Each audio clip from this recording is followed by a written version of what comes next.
Speaker, just when you think this government could stoop no lower, they released a sickening detention video using real-life trauma to show their voters how tough they are.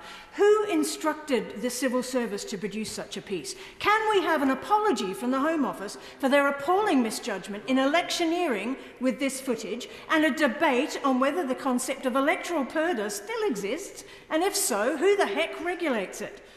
Meanwhile, the disastrously handled Brexit border checks are causing further chaos as predicted.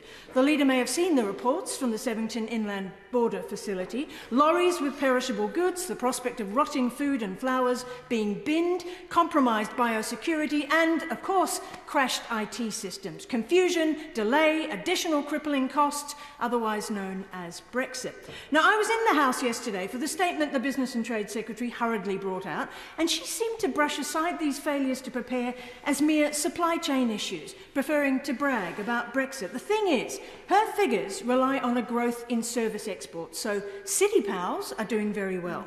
Meanwhile, the British Chambers of Commerce, who know a thing or two about this, described this much warned of mess at Sevington as the straw that breaks the camel's back of many UK businesses. This is terribly serious for our SMEs and our farmers and fishers in particular. Does this government care?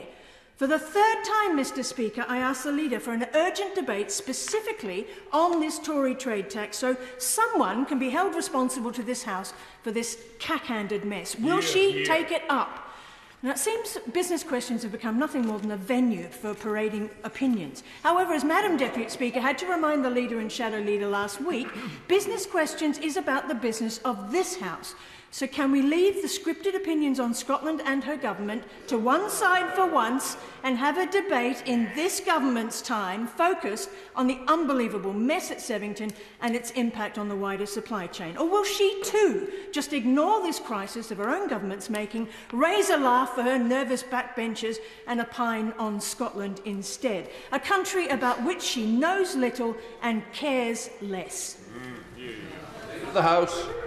Thank you, Mr. Speaker. Well, the first issue the Honourable Lady raises is, if I can term a matter of taste, about videos that I understand the Home Office have produced showing, I assume as for reassurance of the British public, that those that do not have right to remain here are deported, and there are images of people being put into the back of police vehicles.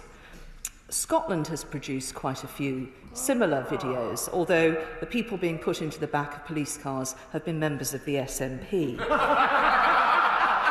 I will certainly make sure that